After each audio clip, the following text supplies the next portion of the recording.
intended to be the beginning. This is intended to be the beginning class in a series of classes which I'm putting together. And so we're going to just kind of cover some basics and talk about some simple hats. So what is millinery? The meaning of the word millinery has actually changed over time. I've actually found opposing sources saying what they mean. Generally, though, the consensus is it's from the word Milan. In about the 16th century, little shops were opened to carry products, the products of what's kind of under contention. Some sources say that it was felt and hat making supplies. Others just say it's small goods from Milan. And so that turned into the word millinery because they carried items which went into making women's hats. Millinery then changed to become to be used as to mean women's hats, or a place where someone would make women's hats or buy women's hats. I have on here, you say millinery versus haberdashery. Again, that's something in contention. A lot of my research has shown that millinery is specifically women's hats, whereas haberdashery can often mean the ribbons and bows and other things. However, in college, we were always taught we designated them differently. We said millinery was hats specifically, and haberdashery was men's hats and small menswear, such as ties and shoes and things like that. So again, that is it's a little interesting to see that words have different meanings depending where you look, or depending regionally even. Now millinery is becoming more and more just to refer to hats in general. You'll still find people who think of millinery as women's hats, but it's becoming a less genderized term. And we're looking to expand it just to be a term for hats in general. Traits of the milliner, these are taken from I've taken from the book From the Neck Up, An Illustrated Guide to Hat Making by Denise Dreher. It talks in the beginning about how, and I have these up because I personally, I teach at a university, or I work at a university in a costume shop. And so these are often things that I have to instill in students when they're coming in. And people who are beginning a skill, it's important, even if you are already skilled in something, it's important to remember that things take practice. So you need to constantly strive to improve your skills and work on them. And you need patience with millinery because there are time-consuming things, and you use a lot of trial and error. It's not just, there are things you can make quickly. A lot of the hats we'll be talking about today, are simple and easy, you can make quickly. But when you get into things like hat blocking and working with felts and leathers and things like that, you have to take the time to let things dry and cool, or you will be working against yourself the whole time. You need to have confidence and be willing to try new methods and skills. What I do in my job is not just hats. I do costume crafts, or sometimes called costume props. So within the costume shop itself, there's a basic set of skills that people use within a costume shop for hand sewing and machine sewing and everything. But those don't always translate to needing to do the same things for costume crafts. Yes, you'll thread the needle the same. Yes, you'll use a machine the same. But the specific stitch you use in costume crafts and in millinery is not always the same. Often it is a lot of trial and error and R&D. And then a light touch, knowing when to stop adding and avoid overhandling. It's really easy to overpress something in a hat where you'll lose the loft of a felt if you overpress it, or you can pull your stitches too tight and they'll be visible. So those are the traits of a milliner. And again, it's especially with the practice, patience, confidence. Those are the three that are really especially important to remind new people who are new to millinery or any skill to have. Elements of design. Again, I take a lot of this first information from the Neck Up, an illustrated guide. It is a book which is it is no longer in print, but you can still find it at some shops, and it's one I highly recommend because it's set up to where as lesson plans, and so it starts with all of this information in the beginning. So elements of the design: there's line, which is the angle, curvature, and movement; the size, the length, the height, the thickness. So, a lot of these are pretty self-explanatory. The shape, contour, pointedness, circumscription, or complexity. The mass is important. These are all things that you need to consider when looking at a hat or looking at creating a hat or a garment or anything. Position, density, texture, color. They will all have an impact, especially if you want to match a specific time period or place. Different locations, different time periods will have uses for different fabrics. They'll have different fabrics that are used, different weights of fabric, different prints. So they all go into the design of a hat. I took this little graphic to show because it's a really good graphic, again, from the Neck Up. And it shows that these lines show how a hat can change the silhouette of a wearer through the use of line. So if you look across, the lines themselves, the upright, the vertical part, are all the same height, but you can see how it changes. And then the picture I show with my housemate, Taryn Destinger, we were in our German garb, and it shows that we're actually fairly close in height. She's only slightly taller than me, but with her hat and the line of it, it makes her look much taller than I am, even though I'm wearing a large, stuffed German head wrap.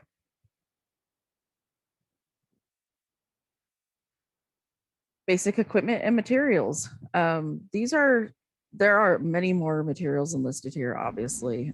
These are the ones I tend to use the most often in what I do. So a hat or brim block with a stand. Boning. Oh, yep. Is there a question? Okay. Boning, I have this on here. I don't often bone my hats, but I usually have a piece of flat steel boning for when I am blocking hats with steam, because it's so flexible and thin. I can actually use it to gently pry a hat off of a hat block without damaging the hat itself or the blocked shape. So it's one of those things where I'm like, oh, that's good to have there. Elastic, again, when holding a felt shape onto a hat block, I have a really tight piece of 1/2 inch elastic that I put around it to pull down, because pins, when you pin through felt, it leaves the holes. You basically steam holes into the felt. So there are different ways. I use elastic. There are clips and different ways to hold them down. There's weights and a lot of things that I personally haven't used yet, but I'd love to. And of course, a steam iron, a hat steamer, or in a pinch, a tea kettle. You can use those if you're working on steaming anything into shape. A damp cloth or even a spray bottle of water works well if you want to get a little bit deeper of a steam or get a nice crisp line. A tailor's point or pressing block. Again, if I'm going too quickly, please just say, hey, slow down. Or if you have questions, again, just stop. Just ask me. A tailor's point or pressing block is really nice because the block helps maintain the heat from an iron. If you're like, so for example, if I'm doing a cavalier hat and I want a nice, smooth, stiff brim, you have to steam it and press it. But then if you keep the heat on too much, you can ruin the fibers. And so you use the pressing block to hold it down to kind of put some weight on it and do that. Plastic wrap or tin foil You always want to wrap your blocks, your hat blocks, because you're not just steaming them, you're also often going to be using the hat block if you use sizing as well. And you don't want to get sizing on your hat blocks. They're expensive. Just don't keep messing them up. Hat stretcher. Obviously that's used more for like if you find something at a thrift store, or like me, you work in theater and you're like, oh, I just need a little bit more. You can use a stretcher with steam. Milliners and, oh, excuse, I got that wrong. They're Glover's needles or curved needles, not well, they have Milliners needles. I tend to use Glover's needles or curved needles. The curved needles tend to work really well if you're adding decoration to a straw hat or something with a large brim. So you can just kind of get in there and curve it around. The Glover's needles, if you're not familiar with them, they are they have the sharp end is more like a tri blade, kind of like a triangle. So if you puncture yourself with the needle, you have a little triangular hole. But it's made for going through leather, and works really well for difficult fabrics as well. Milliner's needles are nice though too, because they are a smooth, long, thin hand sewing needle with a small eye, so that they don't create a large hole. It's not like an embroidery needle where it has a large hole, so it won't cause a large hole in your hat. Sizing fluid. I can talk about that a little bit more later. That's something you want to be careful with, because you want to find one that works really well for you, because a lot of fluids and adhesives and things are toxic. So you don't want to use them in an enclosed space. There's one that I use that comes from a company here in Oregon that is not toxic, and it doesn't tend to have a residue, unless you steam it before it's dry. It's fascinating with sizing. If you see a hat that has kind of that sizing on the surface, it usually means it's been steamed before the sizing has fully dried, because it's how the steam kind of locks in the fibers. And yeah, it's fascinating. Buckram, felt, fabric, leather. Buckram is great. It's very versatile. You can frame it with millinery wire, or you can shape it with water and let it dry. The biggest thing with that though is that if it gets wet, it will lose its shape. So you want to make sure you know if it's going to rain or not, or if you expect to get wet with that. Felt, as I mentioned earlier, with millinery, felt used to come from Milan. Now, more often than not, you find felt hoods and things from Poland. Obviously, fabric wherever you want to get it from, and leather or vinyl if you prefer not using animal products. Millinery wire comes in a variety of gauges. It's a wire that is wrapped with a rayon thread, so that it helps cut the shine from, like, it will help it blend into the fabrics so it doesn't show through. But it's also a really good, it's just a good wire to work with, honestly. So of course you would need wire cutters, and I use a needle file on the edges of my millinery wire so it doesn't catch and snag people. And a tailor's awl. I like that specifically. The tailor's awl, not like the really bulky awl, but the one that is thin, tiny point, works really well.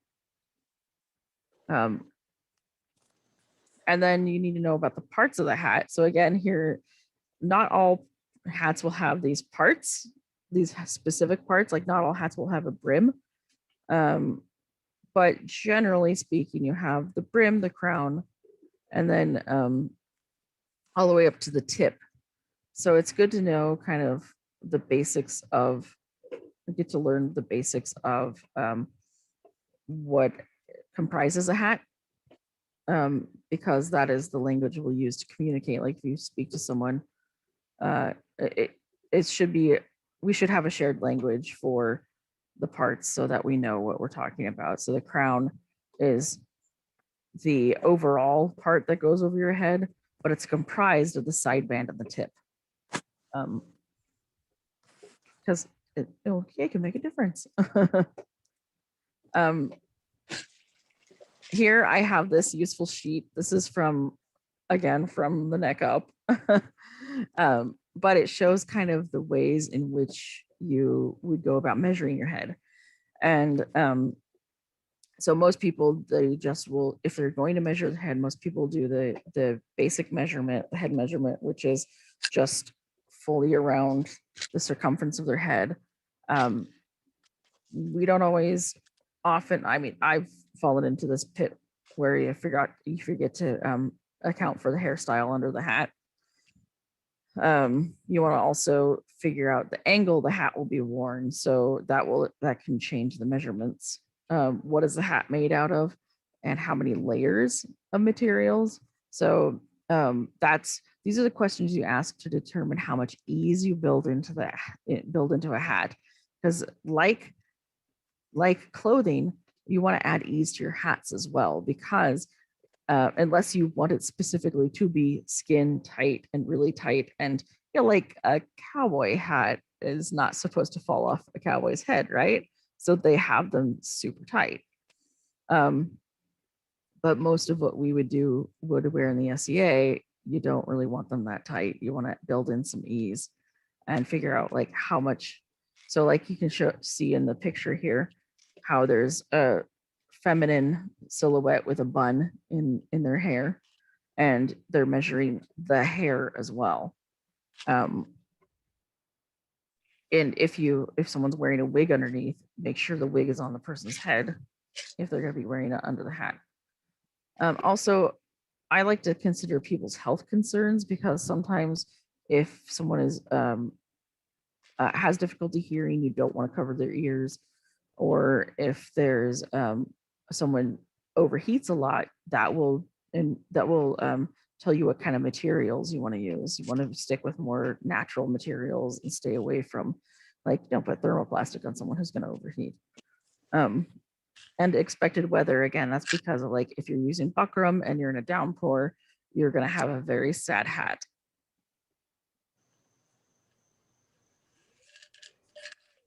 This one, I'm going to see if I can get a royalty-free version of this oval pattern so that I can add it to a handout that I can send out, because it's really useful. It has the center front and center back marked. This oval, if printed out on a regular size sheet of paper, so an 8.5 by 11 sheet of paper, the oval is formatted to fit basically a size 22 head.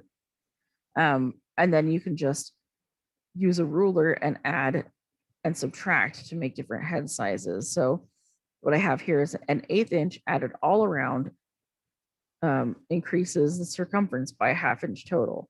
So for example, if this is a 22 inch oval and you will need to make something for someone that's a 22.5 inch head, or excuse me, 22 inch head, but you want to do a 1/2 inch of ease. You want to add an 1/8 inch, just trace around the whole thing, 1/8 of an inch out, and that will give you a 22.5 inch shape. Any questions so far? Okay, going through this quickly. Okay. Okay, so that 1/8 of an inch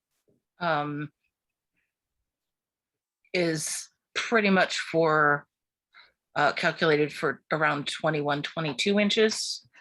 It's for any size, so you can go from any size. So if you start with, like, this one, I say it's for 22 because if you print out this sheet on an 8.5 by 11, it's formatted for a 22 inch head. That's so fair. You can take this oval, and if you add 1/2 inch all around, or excuse me, if you add a 1/4 inch all around, you're going to be raising it by a full inch. So about every 1/8 of an inch increment that you add onto it will raise the circumference. We'll add a 1/2 an inch to the total circumference. And you can decrease it as well, obviously. Okay, thank you. And I think that works with pretty much anything circular, oval, round, like, and so this is something that will work really well if you're also not making hats, but you have circles you have to cut out for other costumes. I mean, like I said, I do costume crafts, so I have to cut out some weird things sometimes. It's just a calculation to really keep in mind. Okay, so then the bag hat, this is an image from the Medieval Tailor's Assistant, the 2nd edition. I put this in here because I've used their instructions for making bag hats. And they're so simple. It's so nice because it's just you cut out 2 of these long ovals, tall ovals, I guess you can call them.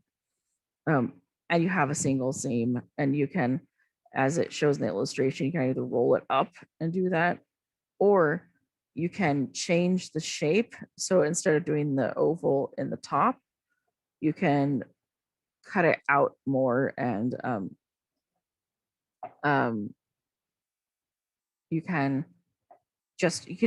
play with the shape. So it's really versatile. It's a great project for first-time sewers. If you have people in your branch who are wanting to be garbed, they want to have a complete look, but they don't necessarily have the skills or a lot of fabrics or anything. This is something that's so simple, just to say, okay, what's your head measurement? Cut it a little larger, because as you roll the bottom, it will tighten up. And you can roll it all the way up to where it looks like just a little skull cap with a big padded roll around, or you can have the floppity bit hanging over. You can cut it to look like a nightcap. I've played with shapes. I've played with shapes before where I made it to where I just had basically a long lyra peep that you can just wrap around the head afterwards as well. So it's really versatile. It's simple. It's easy. It's a really quick, I would say for a beginner, I would say maybe a 2-hour hat, depending on how they're sewing. Just because sometimes, like, making sure measurements are right, it's not gonna, it very likely won't take people that long, but I'd like to give more time so people don't feel pressure. So it's really just that simple. The main thing is, though, you can make it more complicated by bag lining it and doing 2 fabrics so that you don't see the seams when it's rolled up. So it's something that you can make more complicated. You can add embroidery to it. But again, it's just really easy. Hey, you're new to the branch. You don't know how to sew. Let's do this for you. And then okay, some people say coif, some people say coifs. I'm not sure if anyone has a preference. But these are 2 different images. The one on the left is, again, from the Medieval Tailor's Assistant, and the one on the right is from the neck up. These are actually different styles of coifs. The one from the Medieval Tailor's Assistant, you can see it is essentially they have a shape that's on a fold. And so you can either cut it out. If you see the coifs that people embroider when they're just flat, you can cut it out like that, or you can cut out 2 pieces like this, like in the image, and add the drawstring and binding, or like the image on the right. And I've made both versions as well. Otherwise I wouldn't put them up here. The image on the right from the neck up has a 3rd piece. So you cut out the side pieces, and then you have kind of this weird football shape piece that goes from the center front all the way back to the nape of the neck. And these are easy. Again, they're easy. They're a little more complicated than the bag hats because they have shaping to them, like more specific shaping to them. The nice thing is they work for a variety of looks and time periods. As I mentioned, they can be highly decorated. People will just full on embroider them often. Or they can be used as arming caps. So it's like if you have a little tie, I know people who make variations of these to hold their hair up. They fight steel, and so they'll use it to hold their hair up out of the gorget. And I have literally made these out of fabric scraps. Someone cut out a tunic, and there were just a couple triangles of fabric left, and I took it and just made a hat out of it. So could you speak a little to the time periods like the bag hat and these coifs? What time period those might have been most often seen in? Mm-hmm. Yes. The bag hat is going to be more medieval. So it's more 1100s to the 1480s, it's like what the medieval tailor's assistant shows. They kind of cover that. I think they're more towards the later part of that period. And the coifs they have a longer time period because they have different variations. You can see them as early as that. They are also layerable. And so they go, like, you see a version of a coif underneath a French hood. You'll see them as arming caps. You'll see them underneath bycockets. So most of these are generally thought of as medieval hats, like just in generic terms. But the coif it expands. It has, you see it up into the Renaissance as well. And mainly because the coif was also used as a protective layer oftentimes. So under a French hood or a gable hood or anything like that is made out of velvets and silks and taffetas, you'd wear a linen probably linen coif to help keep your hair oils off of the nicer, more expensive fabrics.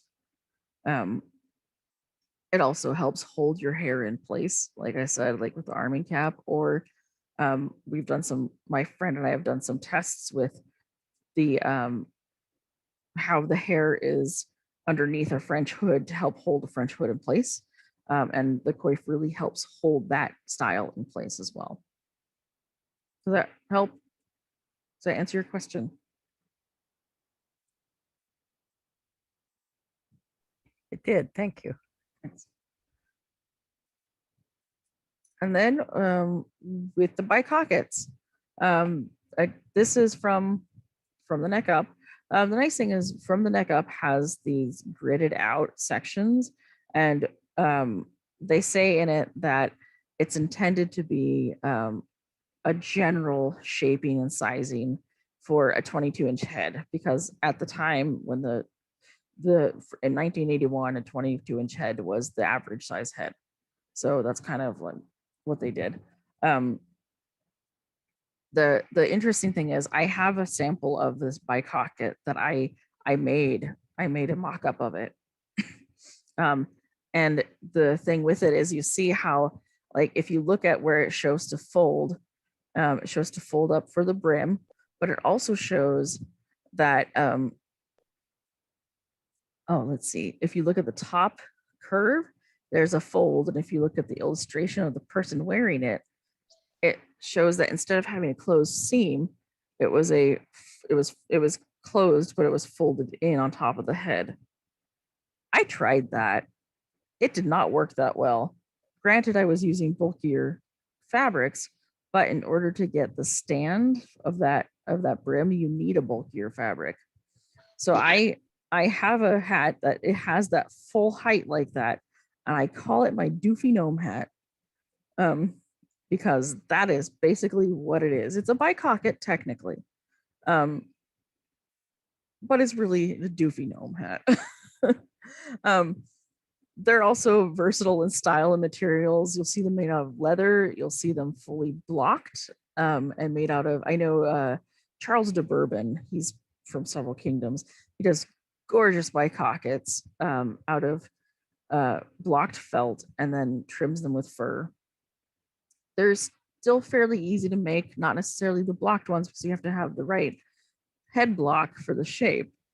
But they're fairly easy to make once you kind of know what you want to do with it. It still uses minimal materials. It uses, I think, less or fewer materials than the bag hat, in fact.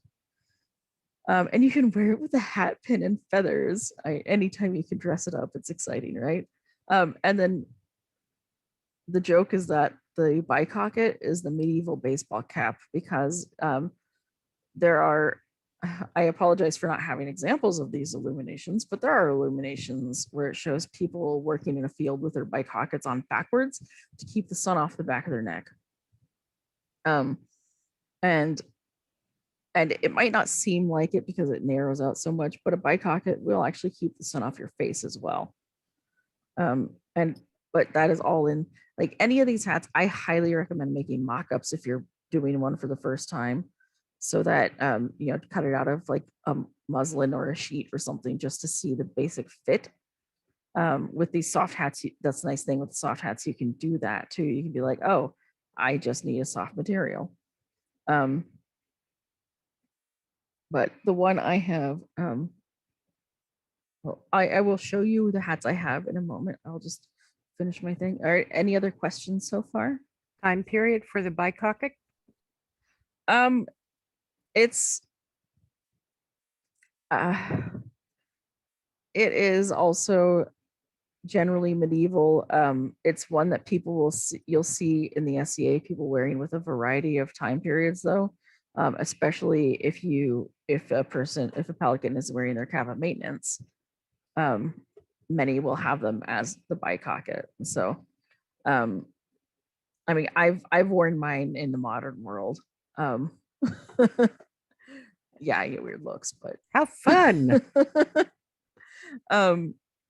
So my question then, before I stop sharing my screen and show you the hats I have with me, what do you want to make? Anyone? I have made hennin in the past and truly enjoyed wearing them. What I wore was the single point, and I had a couple different ones. One was, maybe 14 inches tall, and another was closer to 1.5 feet.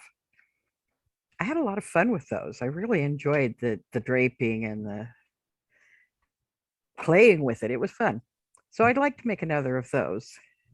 Doesn't go with my Celtic persona, but I can branch out. And I need to find something that does go with my Celtic persona besides a scarf. Excellent. Right. Anyone else? I'm early period too, usually, and they must have had some kinds of hats besides just, you know, wrappy things and scarves and veils, I would think. Are you aware of anything? They definitely did. Hoods were very popular.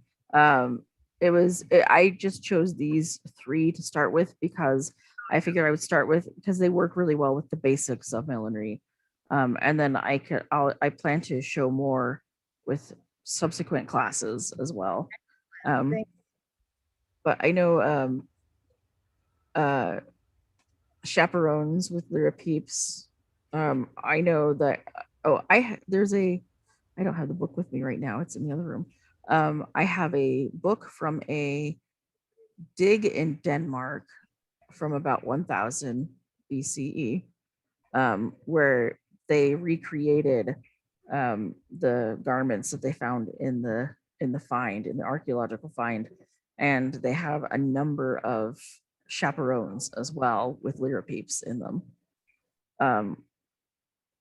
There also were a lot of the structured hats. I have a horned hat to go with my Burgundian. That one we didn't do. My friend and I, we both have horned hats, and it's actually in the. I'm going to shoot from back to the top slide, so please don't get dizzy. So this one, I have a different veil on that I normally wear, but this is a little horned hat that my friend and I made. But we weren't really looking at anything historically. We were just doing it from a theatrical standpoint of how do we get it to stay on our heads? What are we doing? The veil itself is because that was at a pride event. But underneath, what we did was we made headbands and padded out empty serger thread cones and took metallic thread and stitched a net over black velvet and then used beads. Our household, we're the house of the honey badger, and so our household device has a semi of bees on it, so we have bees, and so we used beads to create bees. But yeah, so a lot of those, the hennins and the reticulated headdresses, and there were some really interesting things. There was also a lot of I don't really know as much about CE stuff, but you know that they did have some structured things, especially in like Egypt and things as well. You'll find some questions in the comment in the chat. Oh, excellent. Let me stop sharing then. Hello. I could have read those for you. I'm sorry. Oh, that's fine. Yes, I'm going to either see if I can get permission to send you the measuring guides that I have here, or see if I can find one that's royalty free, just to make sure that we're like on the up and up.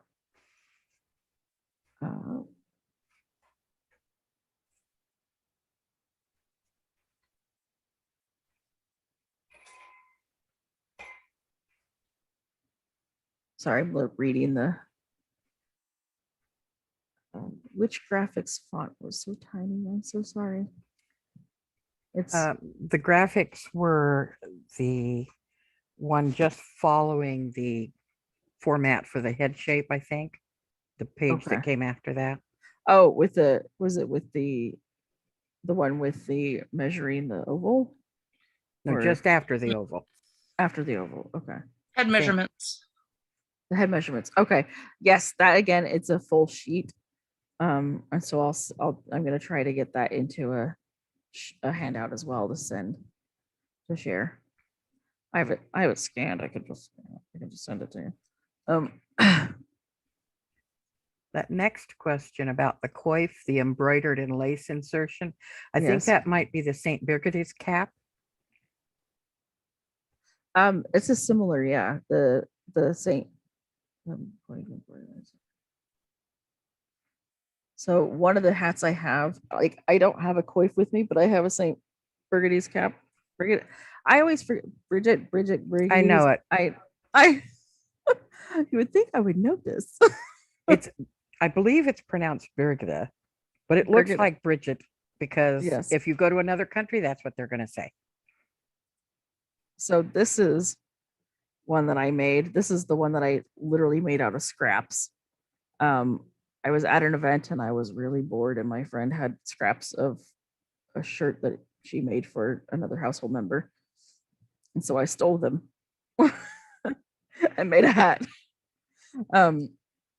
I have mine different, and often you'll see the long ties that would be in a loop, but I left mine as separate ties because it's linen, and linen will stretch a little if you just let it. So and knots will tighten, and so I left them as.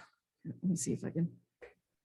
So I'm going to take this off so that I can kind of show you how it goes on the head.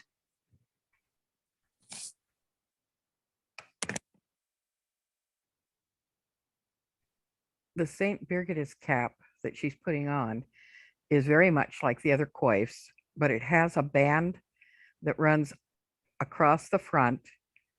And generally, as she said, it's connected to itself and it gets wrapped around your head a couple of times. If you have long hair, you can tuck your long hair up inside it, and that wrapped band will hold your hair up. Kind of not dissimilar to what we might do with a towel when we have wet hair. It's very handy if you're working, cooking, being very active. Okay. So it goes on. I'm sorry, I couldn't Can you hear turn what your you were head saying. backwards? Turn Yes. your head backwards so we can see the back. There you Can go. you see it? So it has these. So I tie it in the back. I'm going to untie it so you can kind of see. So the difference between this and a coif is that a coif will have the ties that just kind of come down and hang over here. Excuse me. While this gathers into sections in the back. Excuse me just a second.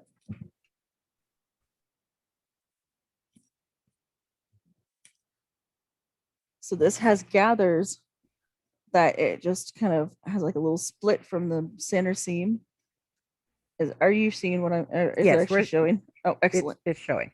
Okay. So it gathers into the draw, I'm gonna call it drawstring, it's a little into the tie. So it's a little different in that sense that like you want it to cover your ears, but instead of it coming under your chin and holding it down, it holds it back, and it works really well if you have long hair and you have a braid that you want to hold up in place, because you can tie it around and under that hair as Which well. is what I was saying while you had your headphones off. Oh, excellent. See, confirmation. I'm going to show you my doofy gnome hat. Yay. This one is actually, this one was not made for, this is the second one I made, but it's a little different from it's same outer fabric. And this is without it being folded up. The inner fabric on this one is flannel because I made it for a dear friend's mother who was going through breast cancer. And she wore this every time to her to chemo, because she was able to turn it backwards and it held, because where the chemo plate, where the waiting room for the chemo was, there was always an AC vent blowing onto her neck. And so she wore this backwards and wore it. And then I have it back because she survived the cancer and passed away in a car accident. So I keep it. I actually wear it as a belt favor. So there was another question following the coif question. Do you have any information on early Viking period, early Icelandic women's head coverings and hats? Woo, right back to St. Birgitta. I have the other hat that I call a doofy gnome. My other doofy gnome hat. It's not going to look right over the headphones, but this way I can still hear you. But this is one of the little caps. It's really just a rectangle of fabric. I'm trying to see it right. It's really just a rectangle of fabric. So it creates this fun little point. And then my apron dress, hang on just a moment.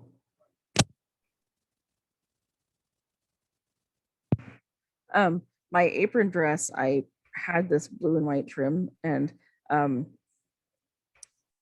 have this thing, I joke that you can tell a costumer by the fact that they often don't have their garb hemmed.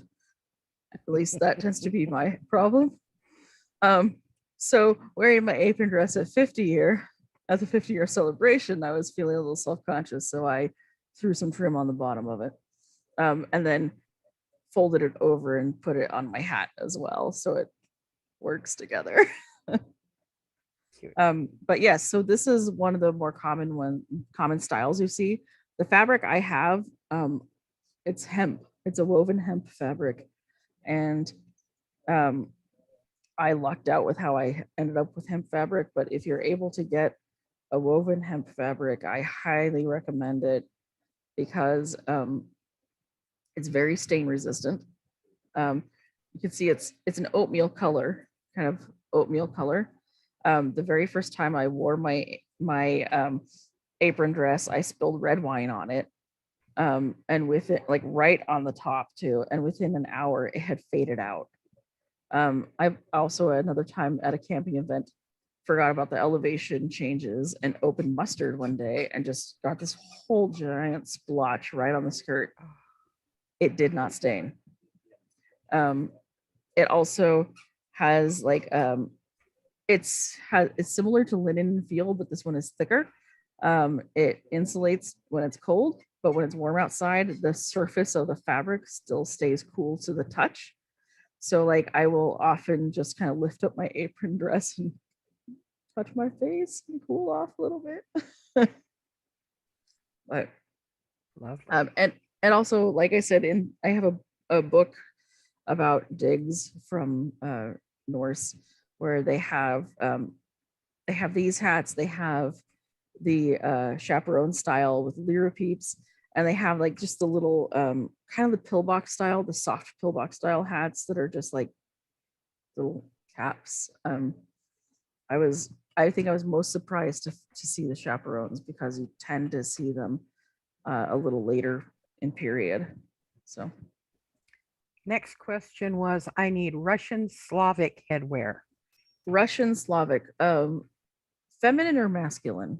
Because that was from Magda. Okay.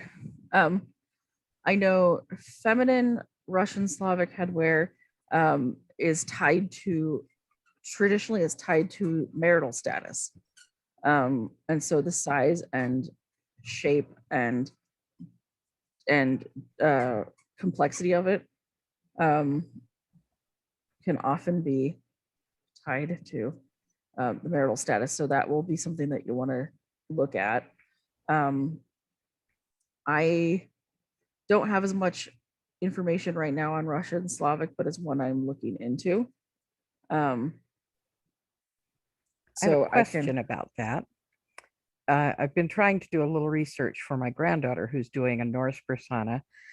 And I find that because the Norse were busy and traveled a heck of a lot of overlap between Norse clothing and the Russian Slavic clothing, including headwear. Yes. So there's kind of some overflow there. So the caps that you've shown us that would have served for Norse would very likely be appropriate for the Russian Slavic. Right. And what I was depending thinking, on time period. Right. And what I was thinking of more of when you think of, often when people think of Russian, they think of a kokoshnik. So it's kind of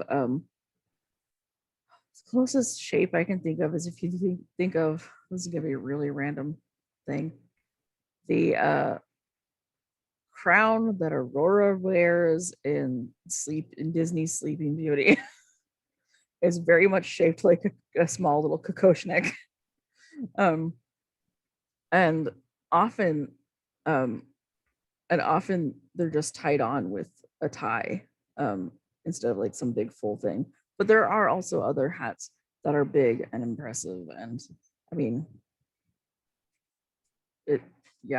it's the Slavic and Russian. They have some pretty impressive things, especially if you start getting into embroidery. There's an interesting rabbit hole you can fall down for those things on Pinterest if you're looking for garb for Russian Slavic. Nice. Alan said he would like to make I won't pronounce this properly, a Frisian cap. A Frisian cap. Can you tell us anything about that? I haven't done much research on that yet, but I'm happy to look up some and give opinions. And I mean, look right here. I believe, It's a simple hat to make. It's just another one of your right. different from a coif, except it's got a little knob on the top. Yeah, it was I double checked and looked at it, and it's definitely the one I was thinking of. Or sometimes thought of as a Smurf hat. I've been called Papa Smurf before. Don't know why. No clue. But it's an interesting hat that was common in the Roman period, Anglo-Saxon period, and was very Mhm. popular during the French Revolution. So it's been around for a while. Right. And looking at them, because a lot of them, a lot of what you see, they keep that very specific shaping. So I would look towards either like if I were to make the hat personally, I would either do I would try to do a partially blocked felt hat, or do felting on the hat. Can Yeah. that be seen? That help at all? Yep. Yeah, you can try felting, or honestly, with hair and hats, it's not unheard of to have baffles, to just kind of, if something needs to be up but it's a nice soft look, like if you look at some of them, you can try baffles. Also seaming, anytime you Bless you. anytime you add a seam, it will add some sort of stiffness. So you need to learn that in corsetry. For those that needed to see one. Mhm. Yeah, that's coming through nicely.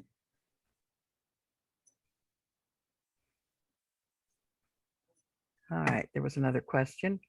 Is that how the Sisters of Perpetual Indulgence make their hats? I don't know which one that was in reference to, probably a coif. It's probably in reference actually to the horned hat with the Only the horned hat. rainbow veil. Yes. I think that is one way. I don't know if that's specifically how they do it with the cones and everything, but I know that a lot of them do have the horned hats. I'm sorry? They usually stuff bras. Yes, you're right. They do. Yeah. I did get asked if I was a sister of perpetual indulgence though when I wore that. And I thanked them for the compliment. Yes, awesome bunch. Awesome. Awesome. Yes. Anya is having some difficulty with her internet, giving her the ability to listen and view as well as share. But she said one of these times she will show us how to shorten one of those loops on the St. Birgitta's cap without having to have it tied and untied. Oh, excellent. So I think it has to do with the angle. You tip it over your head and where you're wrapping around your Mhm. hair. And I sent a picture of a friend of mine with one of the sisters in one of their hats that you can more easily tell that it's a brassiere because it's leopard. So for those that want to check while we're still on here, Anya has shared a link for a St. Birgitta's cap tutorial that she's been using. Nice. And then Beatrice asked, is there a kind of hat for covering hair bangs? You might want to talk about how hair and hats work together in the Middle Ages. Yes.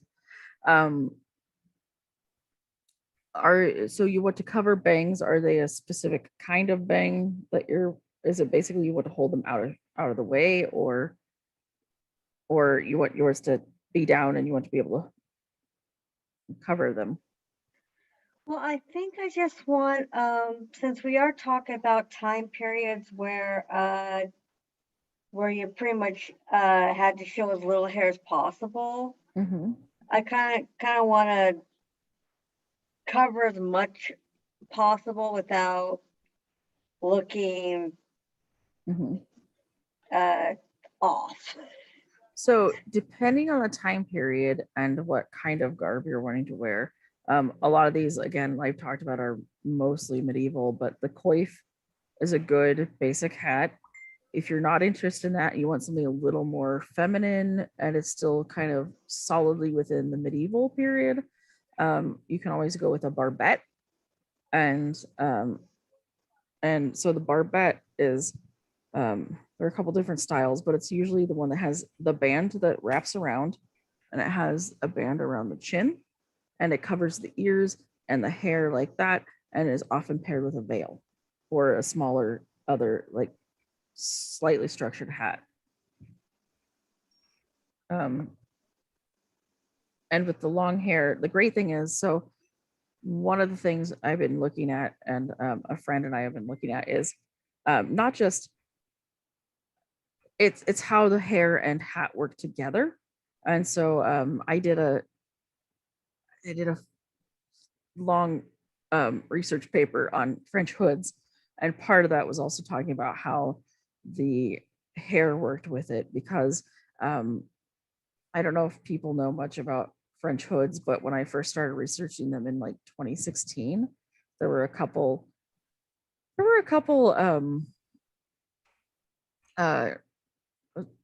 I would say arguments within historical costuming groups about how they were worn and what they were made of. And one of the weird things to me was that people were questioning whether or not they used wire in them. And that was mainly because they said, well, there are no extant French hoods. However, there are extant wires. There are wires from extant gable hoods and other hats of the same time period. So, like, as a milliner, my first thought is, if the technology was available and used on a different hat at the time, then yes, they would use it in that hat as well, because it would be the simplest, easiest way to create the look. And the other weird thing, like, it's understandable to think of, is how did the French hood stay on the head? And a big part of that, when you don't have extant pieces, is that you're really relying on artistic interpretations of something. And so working in costuming and everything, I'm supposed to be able to interpret costume sketches and whatnot, but ultimately they're artistic interpretations of something that was there in period. So depending on the artist, you didn't know if they were showing seams, you didn't show if they were showing the correct fabric. For a while there, people were thinking French hoods were only ever in red and black and white. But then you have to take into account that if someone was sitting for a portrait, they're more likely going to use their more expensive fabrics, which would have been the red and black, and velvets and things. I found, sorry, I'm digressing. I apologize. We're enjoying it. But one of the things I looked at, I have a friend who had made an English cap that is the style of English cap that has like a little poof on the back, but has slightly structured front brim and ear cover piece, and it wraps around the back.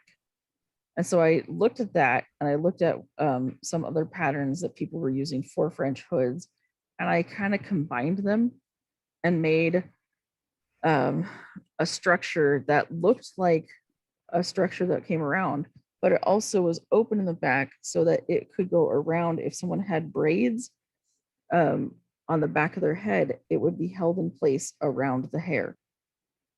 And then with the layers of a French hood, so the coif and the paste and the hood itself and all those, if they weren't stitched together, which often, that's another tangent, sorry.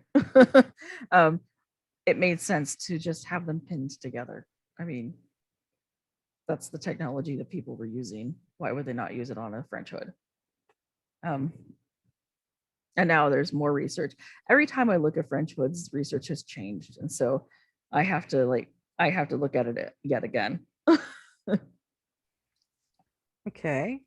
So catching up in the chat here, Alan was saying there's lots of hemp in Oregon, and Mhm. Catherine shared the Dharma Trading Company has some really nice hemp fabric. Excellent. The summer cloth makes nice caps and coifs, she said. Beatrice wants to know if muslin makes good coifs. Muslin can make a decent coif. I usually use muslin. If you have a thicker muslin, it will. I often will use muslin though as a mock-up. But that doesn't mean that if you have a mock-up that fits well, you can't use it. The biggest thing is muslin, when you wash it, it will be forever wrinkled. We think of linen as this fabric that is forever wrinkled, and that has some truth to it, but you can iron those wrinkles out much easier in linen than you can out of muslin.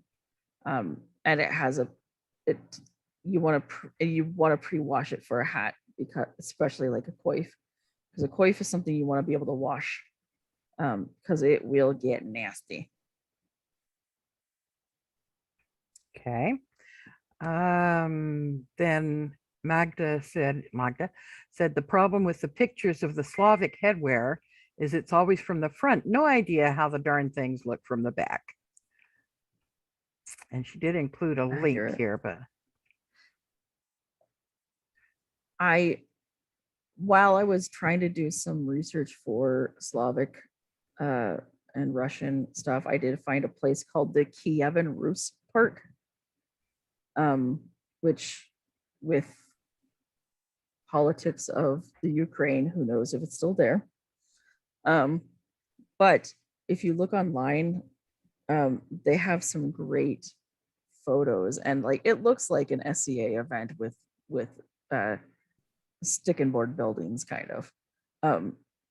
But they have a great, because they're intended, they have people who come in as actors to portray the Kievan Rus, and it's basically like a park where people go in to step back in time and play in that time period and watch sword fights and all that stuff. And they have basically heavy fighting with steel swords, so that's kind of fun. ouch. Crazy people. I'm kidding. I'm kidding. So Anya has sent a couple of photographs. She couldn't figure out how to put them on our Zoom link, but she sent them to my phone. This is her cap, barbette, and fillet. Yes. Can you see that? Yes. Exactly. Okay. That's it. Thank you. That's exactly what I was talking about. It works really well for, helping hide hair and things. And this is the same with the veil. Mm-hmm. Nice long veil. Quite lovely. Yeah. Ooh. I'm playing. Sorry. I apologize, Anya. And the barbette and fillet are nice because it gives a similar silhouette to where if you have a wimple, obviously it's going to be covering more. But if you're in a hotter location, the barbette and fillet will give you a little more airflow. Right. No. Okay. So I had a question, but I was so busy with everyone else's, I forgot mine. I guess it'll come back to me. Somebody else think of something while I try to remember. We'll just sing the Jeopardy theme at you.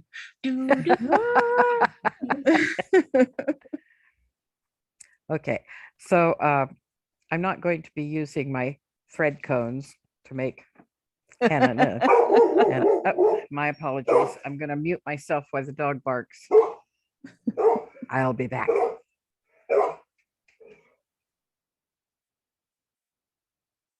Oh my goodness, my favorite hat that I've ever made, and oh my gosh.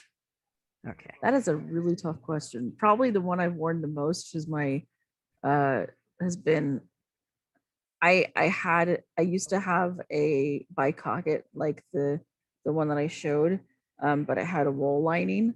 But I gave it away to a friend. They really liked the hat, and I said, "Here you go." That was my doofy gnome hat. I wore that a lot. Oh my goodness. I am my friend Taryn, she's the one who was in the photo with the German garb. I got permission to use her photo, don't worry.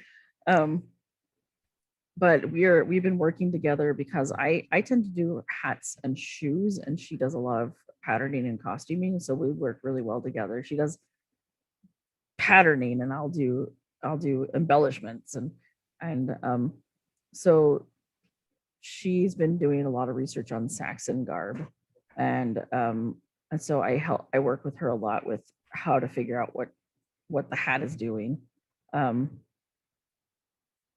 So I'm excited to make my own telebrotten, teleberet. So like nice big platter style hat with feathers, because it's portable shade. What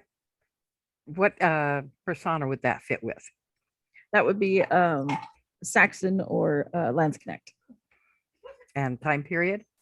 1530s Germany. Okay. So Well, 1530s to 50s. okay. Little range there. Very Shrewsbury time period. Yes. Okay. Yeah.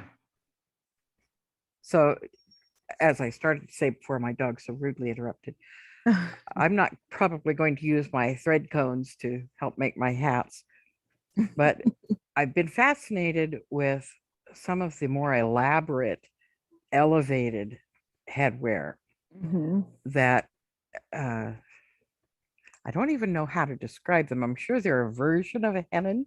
It's something very tall and pointy with veils tossed over them. And there's 2 points. And I think I even saw one with 3 points, but that may have been an illusion, depending on how I was looking at the picture. And then there's the butterfly hennins as well, where it's mostly just like wire and veiling and a lot of. I have a friend who made a hennin, a shorter, wider hennin, out of a lampshade. Why not? She found a little table lampshade, and she's like, "Wait, that's the right shape and size for my head." And so she wasn't even drunk. So she wasn't drunk. She covered it with different fabric and just used the framework for it. Wow. And turned it into that. This is why there's the C in SCA. Right? Yes. Yes. So I've also been my friend and I, we've also for years have joked about making different reticulated headdresses. So there's the beer can cozy hat, the party hat that we've joked about wanting to actually turn into and hide. So we have plans to make little beer can cozy hats, but make them to where you can fit like little reusable sippy cups. And then we're going to line or edge the veil with food grade tubing, small food grade tubing that goes into the cup, and you can just be coy and take a drink. But I want her to have that one, and then I want to make the wider one that like sticks way out, and it's the wider, shallower version. And I want to stick in like a little cup with chips and a little cup with like salsa, and have a party on the go. Oh my gosh. Okay, Anya sent me another photograph to share. I'm not sure how well this is going to work from my phone because it's small. So what I'm doing is enlarging it, and it'll take 2 showings. This is one of those wired headdresses. Yes. Yeah. And the gentleman looks rather like he's wearing a straw cap. A straw Probably farmer's hat. Probably is, yeah. And here are 2 more of those lovelies. the Mm. tall, wired, veiled. I don't even know what to call those. Do you happen to know? Mm.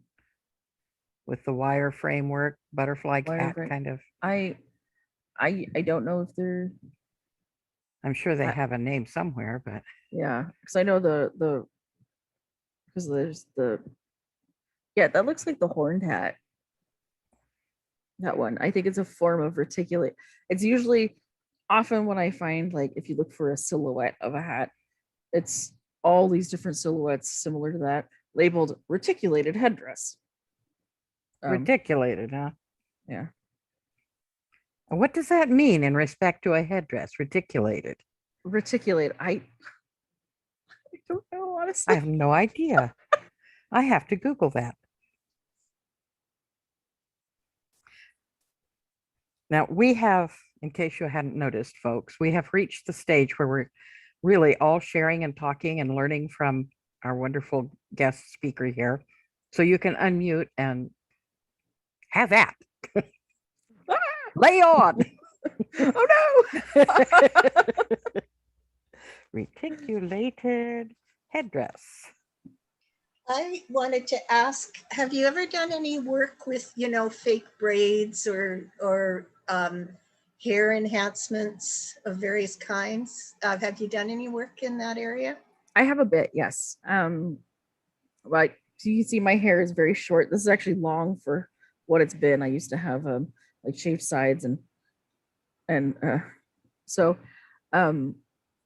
when I have my the German soft cap. So in the picture, ooh, the picture, do you remember from the presentation, the picture of my friend and I in our German? And I had like the white cap on.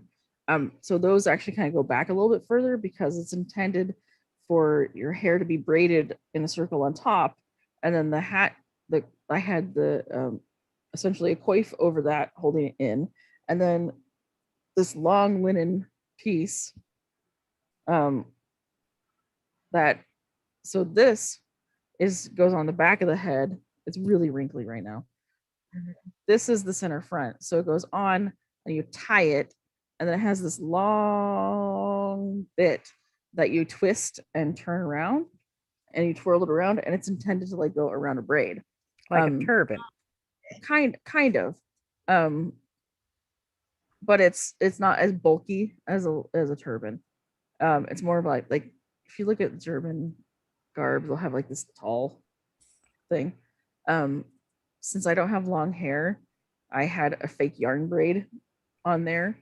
I borrowed my friend's fake yarn braid, and another time I just used a dish towel.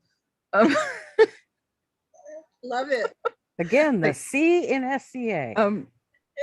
And I have because I used to have long hair, so I have cuttings from my hair that I'm planning to use.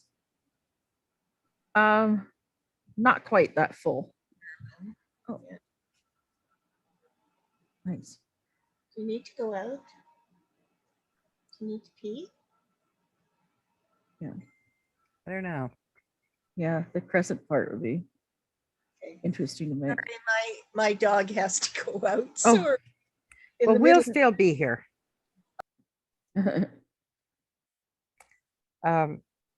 So I did Google reticulated headdress, and it's giving me all the elevated glories. Right? Yes, exactly. No particular definition, just right. Just lots of the, images of lots of images, and you tend to see images from this book pop up a lot. This is Women's Hats and Headdresses and Hairstyles, which I have, it's when you evaluate your sources when doing research. This is one that I'll use to get like a very basic silhouette from a time period. I don't use it for detail though. For detail, that's when you go into like start with paintings, and you can do paintings, and you can do look for what any extant pieces if they happen to have any. That's always best. When I was doing research for French hoods, I actually went into I found a source that talked about and quoted a lady's household budget from the 1570s, and it listed the amounts they paid for French hood or pieces of a French hood in it. So I use that in my research, in my paper. But yeah, so sources, evaluating them. There's some like they're not necessarily sources that you want to say, hey, I got all of my information from this. It's really a good place to start to get some of the terminology down and to look at the silhouettes. And that kind of can give you an idea. This is what from the neck up looks like. It's just kind of a white with purpley lavender print on it. And then it has a picture of a lady with a 19th century hat. Again, if you're interested in millinery and you ever find that book for sale or anything, get it. Okay. I think I found mine at Powell's World of Books. Love Powell's. Yeah.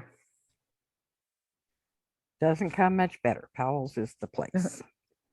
So a lot of those reticulated, Anya said that you don't know how to do the crescent part. A lot of those reticulated headdresses, it's about finding what the framework is, the structure. And some of them are literally just wire frames that are covered in fabric. And other times I've seen people use different methods. So I've seen that. I've seen stiffened fabrics. Yeah. Thank you, Carolyn. Okay, I have found more information. It says the reticulated headdress of the 15th century, the crispinet calls, C-A-U-L-S. Calls, yes. Yes. Headdresses 15th century. Right. So the calls are often what you see as like the little netted things over the ears. The netted, and again, that's why I'm keeping some of my own hair in case I want to turn them into braids to make calls for myself that match my hair color. I'm just weird like that. I saw an image of a call here. See if I can find it again. It's never there when you want it. I just stuck this in the chat, but I don't even know if anybody can hear me. Yes, We can hear you. Yeah, reticulated I was napping in the middle of this. Reticulated refers to a net or a net. So it's referring to a headdress that has either a net component or is decorated with a net-like decoration motif. And you can see that in a lot of the pictures that you showed. They're nets, Right. or the sides of it have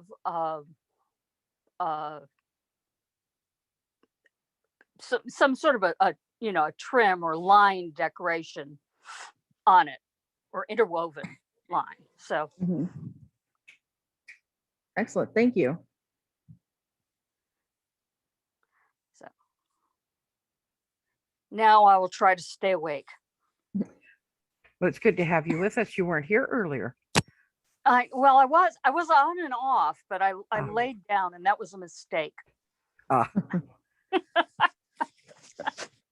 Yeah, I generally take a nap around 4 or 5 in the afternoon. I'm just old that way. And I didn't do that today.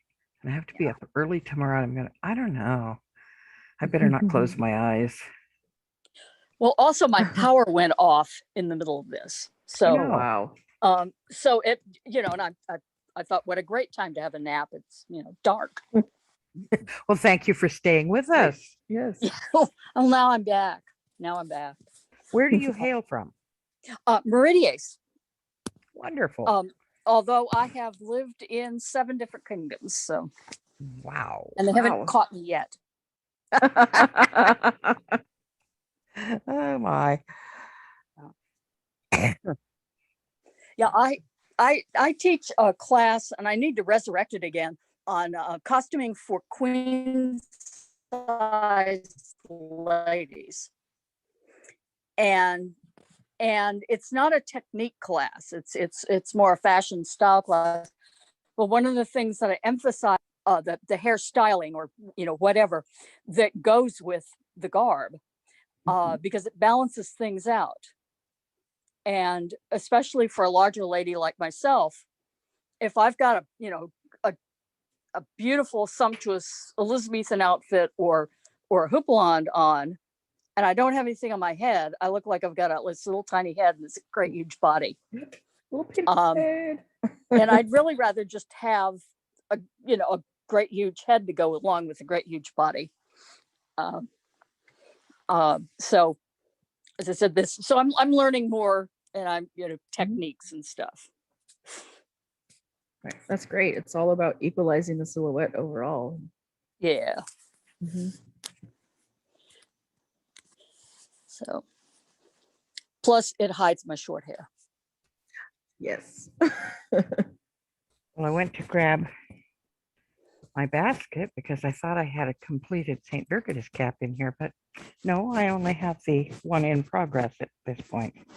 Oh gosh, I should put mine on and we can all wear So- them. Now this one's not going on yet. It's still in 3 pieces. But this might help make it more clear. If you see the one piece, Mhm. I've hemmed all the edges before I attach them because I'm going to do the lacing, the interlaced herringbone stitch to connect the 2 halves. Mhm. And here is how the back is gathered in a small section. So for those that didn't know how that went together. Mhm. That will look nice, I hope so. especially with that herringbone stitch lacing around it. I've been practicing. Mine, I just did the flat overlap of the seams and the essentially whip stitching Yeah. along the edges. I've been practicing that stitch in color so that I can see it more effectively because it really is complex in my Oh, yeah. opinion. I'm not an embroiderer, so I don't know if that's going to show up even. That does show up. Nice. That's a great way to practice too. We often at the university, when we're teaching beginning sewing, we have people pick out a bright or I don't know if that- like their favorite color to practice with. maybe it shows better where there's nothing behind it. I can't tell. Mhm. Yeah, that looks Anyway. nice.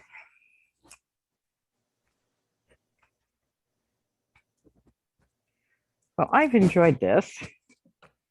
I think all of us, when we start, we do a basic tunic or a basic garb dress or something. And we say, okay, I can go to an event.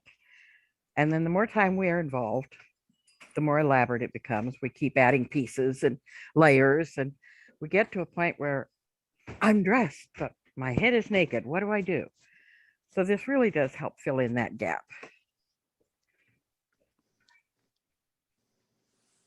I appreciate that. Mhm. Aya has a great question, and I think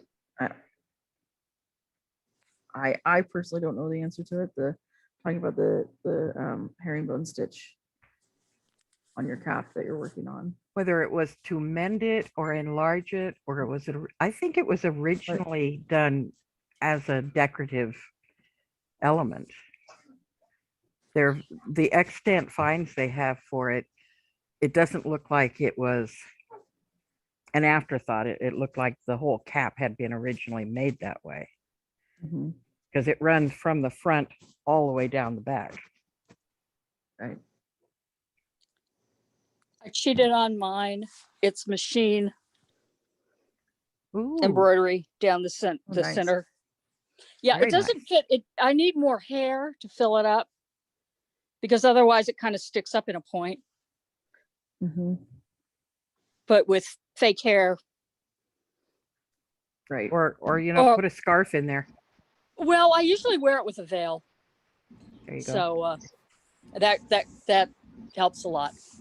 So, but yeah, I thought, well, since everybody seems to have theirs, I'll put mine on. I appreciate that. Yeah.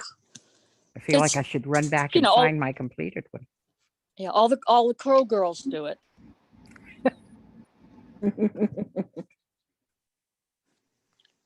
And now it's coming off. Because it's not cool to wear inside, is it? It's warm. Well, it's not that bad. The air conditioning is kind of high, but it does. One of the other things that I like about headgear is that it covers up bad hair. Yeah, I'm with you there. And I am certainly suffering from bad hair right now. So, I still haven't had my cobbed haircut, so oh yeah. right now my hair is all pulled up in a ponytail just to hide it. Even debated putting on my Tuesday tiara to hide the rest of it. Since I my did finally get the camera to work, yay. and Since my version of fix the COVID hair. There. Are you wearing a headband? Your screen froze. No, it's one of those neck gaiter thing, Oh, but I've got it. I pulled it all the way down, then pulled it up over my hair. cute. It's Oh, now I have It to ask, what are you works. working on? It's that doll. The ones that Alan made? Sorry, my camera's at a really bad funky. No, this is the one. This is the rolled fabric doll that I've Oh, been working on off and on. It's a Slavic folk doll, she and has I'm a hat. almost done. I've got. Yes, she does. She's got a little coif, and she's getting her little shawl, and I'm like within a few stitches, and then I can send it to Jessica. So whoever was asking about hats for the Slavic garb, there we are. Oh yeah. Oh, what's her SCA name? Maria. Just was laureled last year. Her specialty is Russian and Slavic, and especially like the Novgorod era stuff, the early or mid-medieval, not, in other words, not Renaissance stuff. And that kind of headdress, whoops, sorry, there, get my water bottle out of the way. That kind of headdress is what she wears. It's tied in the back. It's a like a big scarf folded in triangle, and it ties under the back, and then there's a wrap that goes around it, and I'm like waving my hands in the air, and you can't even see them because my camera is weird today. Let's see. Try this again. Let's see if I can fix it. Yeah. Well, and maybe get down. No, that's not gonna work. Anyway, but yeah, so there's a wrap that goes around it, which I've got represented by the little braid on the doll, and then the temple rings hang off of the veil. And late period, this is it. You see it like this with the little with the babushka, the scarf. And so that's what I'm doing. And because I'm finishing this so I can send it to her finally, before I end up with Alan's dolls. So yeah, that's what I'm playing with anyway. But I'm sorry I don't have my other stuff here.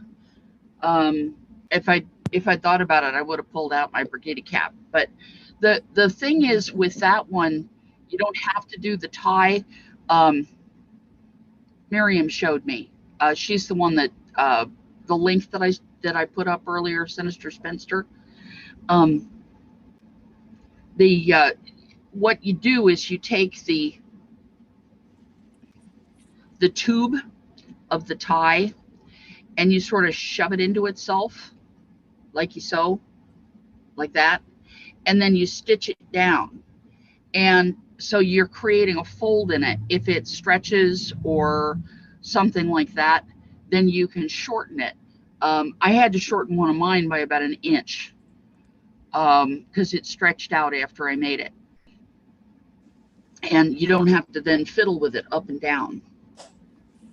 I can't find any photos of my Brigida cap and me in the Brigida cap right now. I don't know why, but I don't apparently have any of them labeled that way.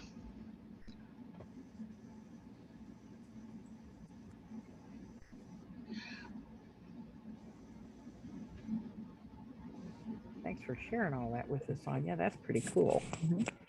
I like that. Mhm. Now I want a doll. We all want dolls. A doll for you, and you get a doll, and you get a doll.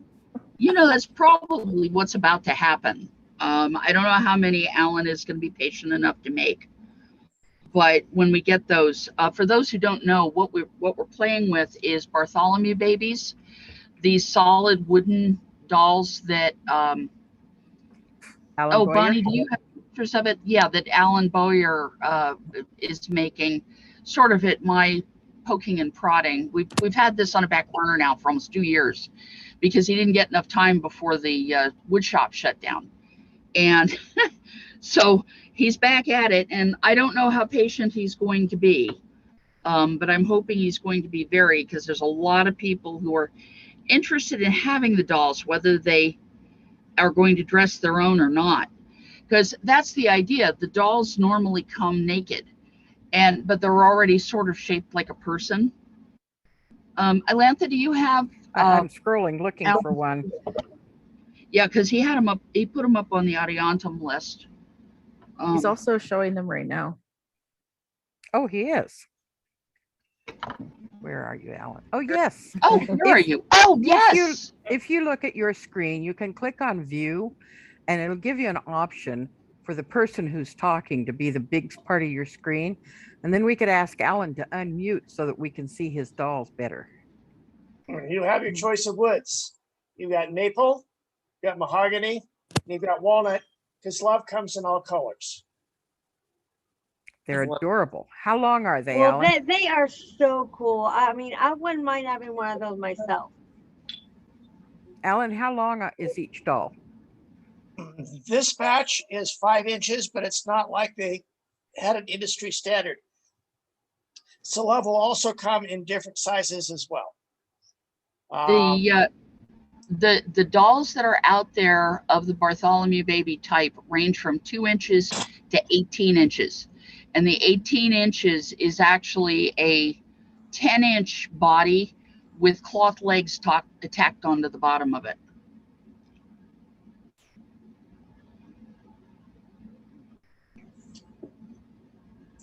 Cloth legs? Yes. Yeah, it's like part ragdoll, part wood. It's there, and they're called taka in some places. Poppets, takas, babies, and the Bartholomew babies. They're very late period, actually up into the 1700s, and the little girls that you see in the portraits clutching a painted doll. A lot of the time it's a Bartholomew baby or a doll that looks really stiff. There's one picture of a girl who's totally naked. I don't remember now exactly why, but she's hanging onto her mother's arm. It's an Italian picture. I think it's one of those clustering around Jesus type pictures. But she's got one of those dolls under her arm, and there are several of the English portraits where the little girls have dolls. $90 local, yes. I think the Annabelle Stewart. That's what she has, because the dolls, it's a basic shape, but then you put clothes on it, and the arms are part of the clothing. The legs, if you decide to put legs on it, because with a skirt you don't really need legs.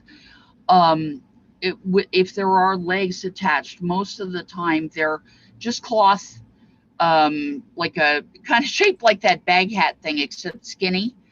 and they're tacked right onto the butt end of the doll with like what looks like a tack actually, rather than a nail. In other words, I've been playing with these a lot. Sorry, I'm doing that same stupid thing where I just start to babble. Sorry. We all sort of do that, don't we? That's why we're Yeah. here. Come on. Now, you asked me a question, how patient I am. And well, due to the changing nature of coronet, it looks like I probably got some slack in my schedule. So at the moment, I'm ready to deliver 9, 3 each, maple, walnut, and mahogany, all 5 inches. I can send those out by the end of the week, and I can start working on some of the larger ones next week. Okay, and I have actually already have the boxes ready for several people to go out at, so it's a matter of I get them and then they go right straight back out again. Excellent. I hope people take photos of the completed doll and send them back. That was sort of the deal. It's kind of what I told everybody had to happen. Now, We'll see what does. Did you tell them the history of the Bartholomew baby and what the slang term means today? I did that a while back because a lot of this discussion's been on the SCA Toys and Toy Makers group. Yes. And I went through and explained to everybody about at the same time I was doing that with you. Mm-hmm. I should probably do it again. You know what? Yeah, I need to write something out to send it with the dolls, and I will. Can you share it with us briefly here? Yeah. Oh yeah. It's pretty simple. There was the St. Bartholomew Fair, and that's where they got the name Bartholomew babies, because they were one of the most popular items at the fair for a long time. I mean, we're talking a couple centuries. And there are a lot of extant pictures of little girls with this type of doll. A lot of the time dolls in that time frame are just called poppets or babies. The Bartholomew babies, it's a specifically English name for a specific type of doll, but they're as generic as Barbie dolls. Everybody calls it a Barbie doll, even if it comes out of a Chinese factory and it doesn't even vaguely look like a Barbie, if it's 11.5 inches tall and it's a fashion doll shape. These are that same kind of thing. And so people call them poppets or babies. And and I think I said it earlier, Taka in German. I'm trying to think exactly. The thing is, they're also the descendant of solid dolls that were made and painted some of the time, whatever, carved directly from a branch, which is, I think, why they're round. That was what people were expecting, so they kept the shape. And those show up actually back into the late Roman era, although at the time they had a tendency to have articulated legs, carved out of wood or ivory or something.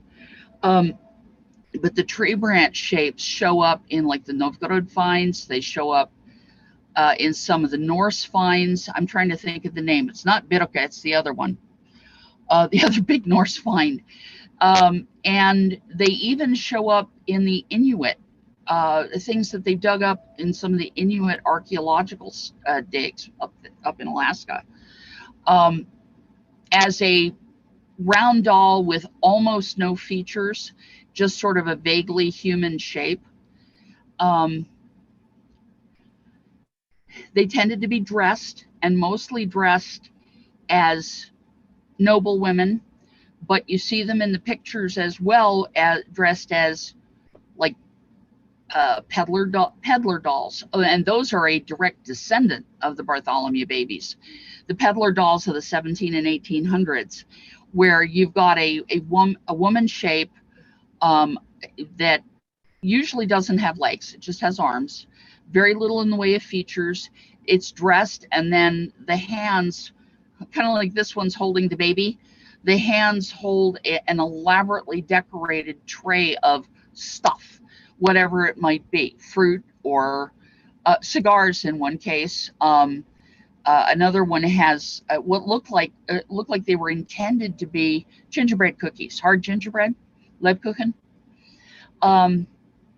And so the predecessors were these carved from a branch, relatively featureless dolls. The descendants are then these peddler dolls, the solid wood or armless, legless dolls. If you've ever done anything with Waldorf school, they use the little peg dolls, and those are a very much farther down the road descendant. The ones that are like that tall. Now you can't see it around my water bottle. That are about that tall, up to about yay so. And again, featureless and dressed. I'm not sure what more to say about them other than that. At you, Alan. I've got a few words. Yeah, the St. Bartholomew Fair was held in Spitalfields in North London. And they would get pretty loud and boisterous and uncouth and riotous, which is why they only held the fair, on, once a year or something like that. And people would get drunk, flat out drunk. And so a person who was behaving badly was called a St. Bartholomew baby. The Bartholomew babies were always dressed in the height of fashion. And so if somebody was overdressed, trying to show off their outfits, again, they'd be called a St. Bartholomew baby because they look like they're just, dressed to the nines. Now, just recently I read, I wish I'd bookmarked it, I'd send it on. There was a comment that they put an enormous amount of detail and work into these costumes, making them the height of fashion. So people visiting from other cities, visiting London from other cities, would buy these dolls, take them back home again, and show them to the local tailor and say, I want something like this.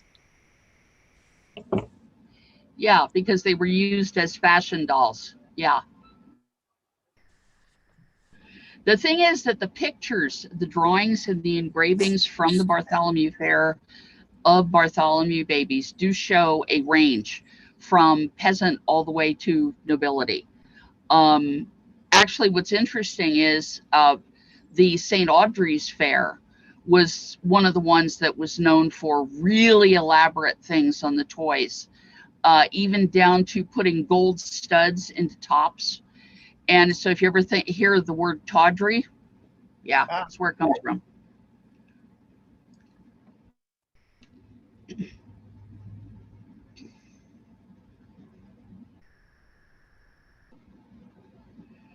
So did you have any special trouble with turning these, Alan?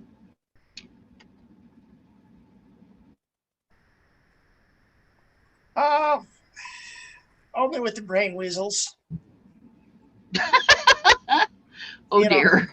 I stood up in front of the lathe, for the first time since the great epidemic shut everything down. I said, Alan, it's been months and months and months since you've turned anything on a lathe.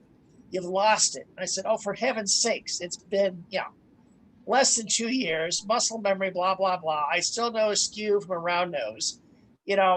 Maybe I have lost a certain amount of grace and style, but, this is a basic spindle. There's nothing complicated. I was turning objects that would fit mortise and tenon, where this would be the lid that would have to fit on. That takes precision, but this is lathe 101. If anybody were interested in learning how to turn things on the lathe, this would probably be a good thing to start with, because it's just pure spindle work. Well, that's an interesting idea.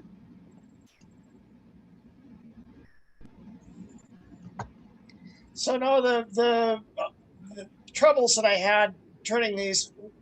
What, babe? All between the ears. Of course they did. Oh, this doesn't want us to Got one in go here. where it's supposed to. Come to mama. Come on. Well, we This one. wandered a little bit off from This one. hats, but not so far. We're talking about high fashion with Bartholomew babies. My doll is done. Ooh. Oh, She's finished. Cute. She is cute. Oh, okay. She's finished. You have 2,500 to go. No, that's the only one I was planning on making, which is probably a good thing. It's only taken me, what, 2.5 years, start to finish? Oh, That might not be the thing for you to mass produce. yeah. Oh, so my next project. I like doing creative things like that. I had a children's boutique for a while, and I loved making little dresses, but I hated when somebody says, I want one just like that, because I don't like doing the same thing over and over again. I like the creative, okay, on to something different part. Yep. I'm with you there. I can't even make both sides of a pasunki the same. What is that? A Ukrainian Easter egg. I can't even do the same thing on both. I can't. But if you turn it over, no one's going to know it's not the same.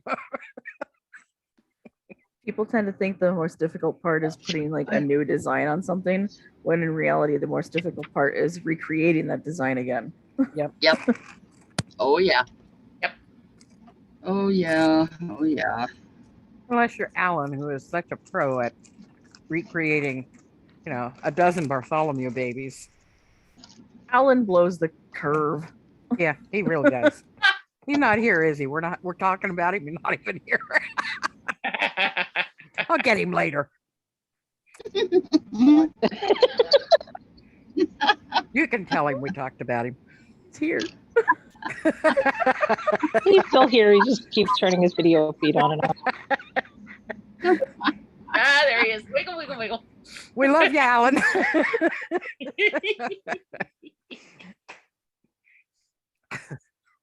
I was just so thrilled to find somebody who was willing to turn them, because I've been looking for somebody to do this for something like 15 years.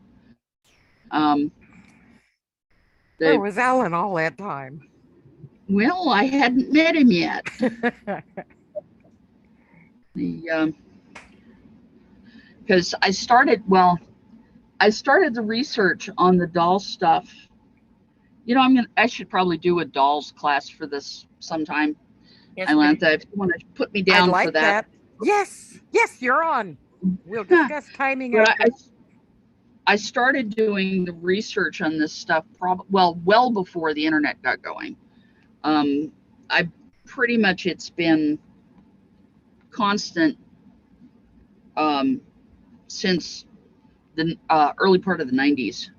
So, yeah, I've been at this a while.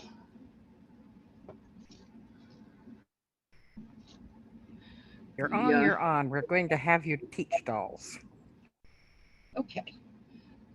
I have to figure out how to get the photos to come up the way y'all do, because I don't know. But I've got all the photos, and I've got all the, because I teach the class pretty regularly. Used to do it for ITHRA, but I've done it at a number of events. So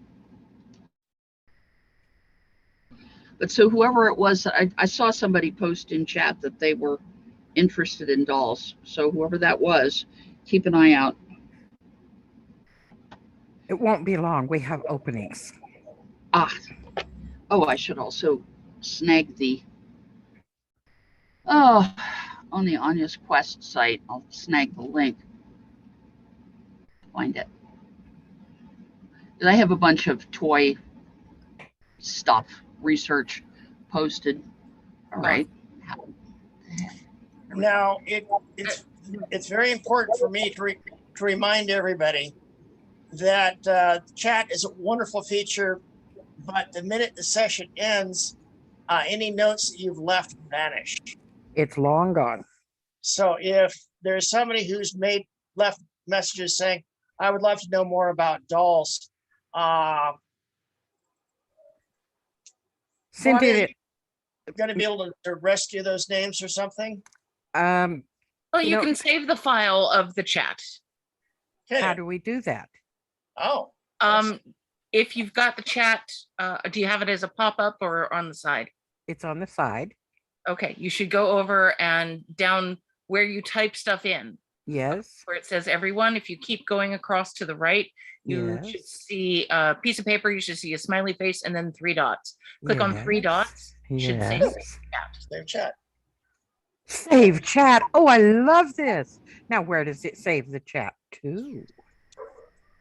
It depends. Bottom of the ocean. Yeah, pretty much. Finding it again will be the trick. Finding it again will be the trick. However, When I click save chat, it gives you the option to show in folder. So it should pop up the folder it saved it to. Yeah. Mm, for mine, I can do no, by it doesn't pulling give up me that. recent documents. And it'll show me most recently saved things. You can do a search on your computer by date, not by file name, but by date. Okay. Get the most recent thing and rename that sucker as soon as you can. Yeah. Because otherwise it's like file meeting and it'll say the meeting name and it'll give the date and then the exact time that you saved it. And it's just like a bazillion miles long. So Okay. Well, I will attempt that before I close this meeting out. yes. Thank you for that tip. That's awesome. I did not know we could do that. And if anybody is interested in going and looking at some of the Bartholomew babies or the solid wooden babies, the link I just put up in the chat goes directly to the page where the first couple are definitely Bartholomew baby types. Cool. And you can click on the pictures to get them to pop open. Cool. Oh yeah, yep. I can see that. Yep. And my missus wanted me to show you one of our a folk doll that I have not made. I purchased this at a Russian fair, but she is handmade. She has glass eyes. Oh, She's my little cute. Bubba. She's such a cutie. Yeah. And like the Bartholomew dolls, she has something in her hand. She has a little teacup. Oh, she's actually And very little cute. She's adorable. What's interesting is I had several dolls like that as a child. My family's not Russian; they're Czech, but the Slavic meme sort of goes through it. Yes, Those little it shoes. all sort of runs to that. Oh, those are Put those shoes adorable. back up there. Say, put them up there. And Little say something. shoes, little shoes. And just cute little Jesus. feet. Yes. Are The they eyes going up. are they made out of? They look like they're made out of burlap, or is it some kind of a reed? No, that's Burlap? a burlap, but I think it's meant to like represent a reed because Yeah. of the thick weave. Yeah, summer slippers are made out of like birch bark and things like that. Yep. And yeah, her little kerchief. She's got a one kerchief to go over her head here, and then one goes around under her chin and is tied in the back. Babushka. Her little babushka. Yeah. That always sounds funny to me because I grew up saying babushka, which is Czech. And so babushka sounds strange. Oh dear. I have to mute and take a phone call. Thank you. Come back. Hello, Dame Joanna has Dame come from the great Joanna's here. wilderness. Welcome, Dame Johanna. Thank you. I'm so glad that you're all still here because I have a desperation question. So I am back 3 days early from my vacation because I got smoked out. Last night at 2 a.m., I woke up coughing on what seemed to be an ash heap. Of course, I was in my bed in a tent, but we just got hit by a massive wave of really nasty smoke. Where were you? The Deschutes National Forest, just north of Crane. And it had been smoky on and off all week. It'd kind of roll in and then it'd go away and then it'd roll in and go away. And last night was just awful. Anyway, so I spent the night packing instead of sleeping. because I learned I can do a respirator sitting up, but not laying down. Oh, my. Anyway, what my problem is, I got back to my aunt's house. My family all are tougher than me, and so they stayed. I was like, I'm going home. I can't not breathe. Anyway, I love y'all, but I also love my lungs. yeah, that. Yeah. So everything I have smells like smoke. And I don't know what to do with it. I mean, other than wash the washables. But is there something that you add to your wash to get rid of the smell of smoke? Is there a Baking trick? soda. Is there a better way of doing things than just washing it? I would add baking soda. That's my Mhm. thought. That's a good idea. Okay. If that doesn't Thank do it, run it again with vinegar. I was gonna say white Mm. vinegar. Yep. Yeah. Okay. And for the unwashable items, fresh air if you can find some, Yeah. sunlight. Sunlight. Um, You know, can- if it's washable but not washing machine sized, you could hang it outside and hose it down, Right. and maybe get a spray bottle with some vinegar. Mm-hmm.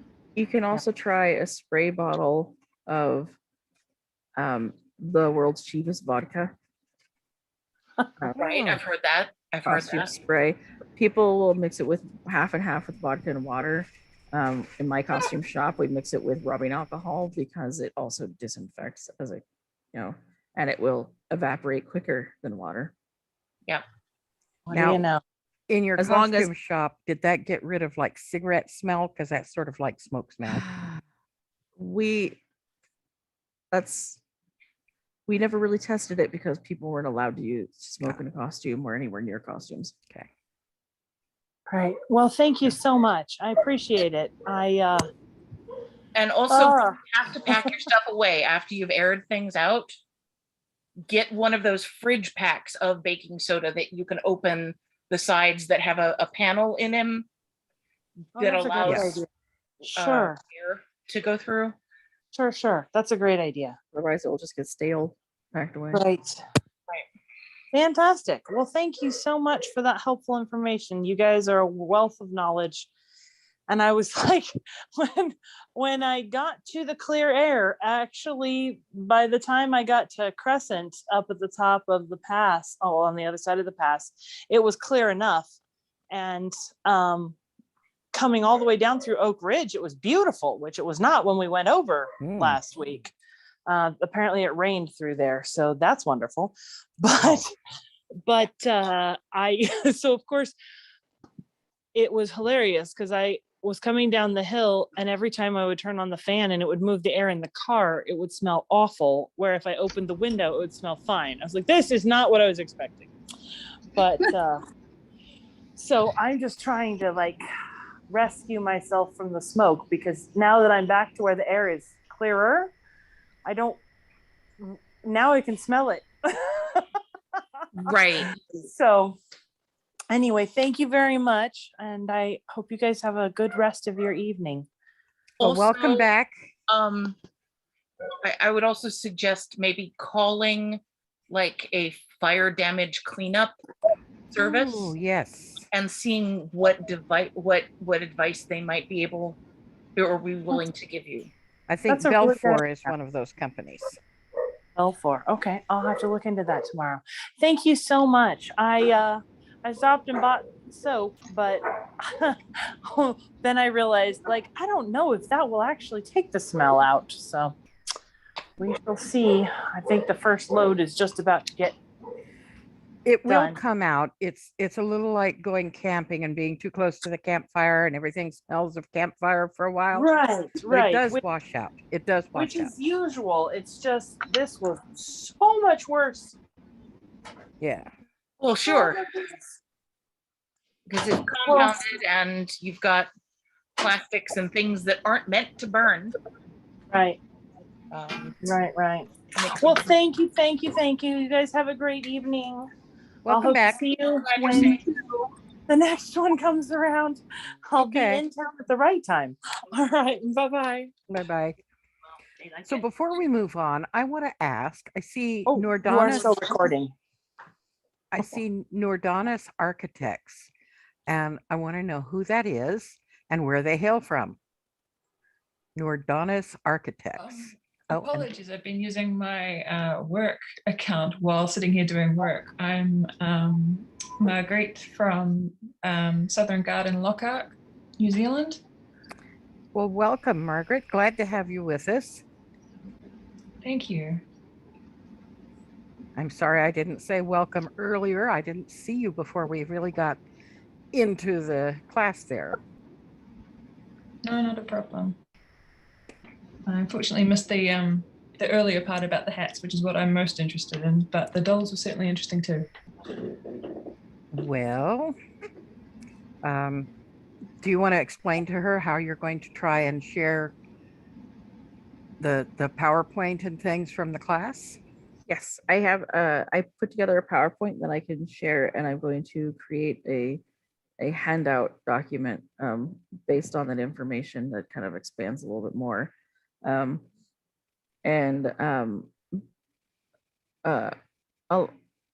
is the event page, is that after this date? Will that be? The event pages stay. Okay. And if you put it in the comments under the event, it will be Excellent. available. So if you put a link down there, that makes it available. Excellent. That's what I'll do. I'll probably, and I plan to do the handouts in a Google Doc, just so that I feel like Google Doc might be a little more accessible than Word, but if people want a Word format, just let me know as well. Fabulous. Thank you very much. We've been having a lot of fun. We kind of got sidetracked talking about hats and then clothes and then dolls that needed hats and clothes. We do that. We kind of hang out here and chit chat about India and everything after the event. So Go down the merry garden path. yes, and I'm now going to end the recording because we've been down that merry path for a while and it's going to be another long recording.